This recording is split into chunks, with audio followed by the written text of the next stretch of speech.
Adabiyot, so'z san'ati azaldan xalq qalbi, xohish irodasi va orzu o'ylarining ifodachisi, haqiqat va adolat kuychisi bo'lib kelgan.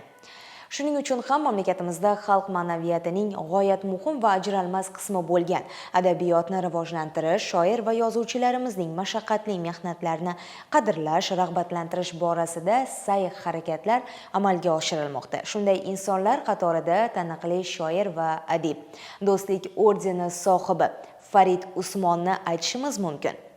Joriy yilda ijodkor o'zining 80 yoshini qarshi oladi. Ana shu munosabat bilan joylarda shoir tavalludiga bag'ishlangan ma'naviy-ma'rifiy tadbirlar, ijodiy uchrashuvlar o'tkazilmoqda.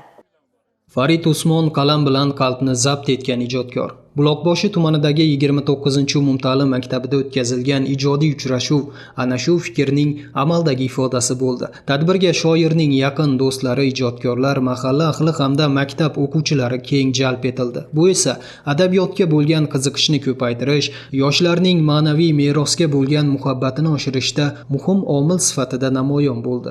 Farid Usmon bilan bo'lib o'tgan adabiy kecha juda ham ajoyib bo'ldi.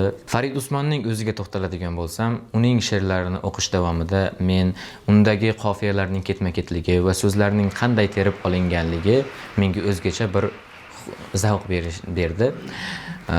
Adabiyot insonga zavq bilan birgalikda fikr, mulohaza va uning salohiyatini ko'tarishiga xizmat ham qilish kerak. Farid Usmonning she'rlarida esa bu narsani yaqqol ko'rish mumkin deb o'ylayman.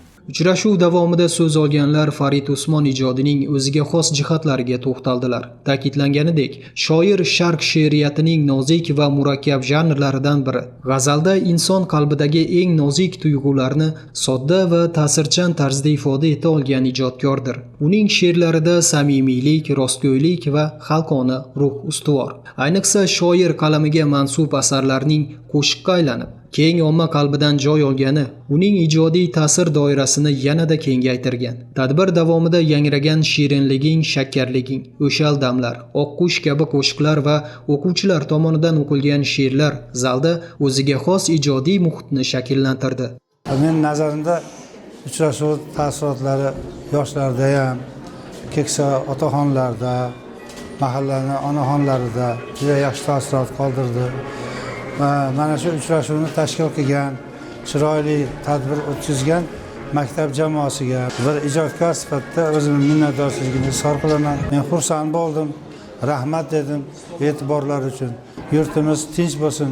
Bu tadbirlarning hammasi yurt tinchligidan, yurt osoyishtaligidan, xalqimizning hayotini farovonligidan deb bilaman.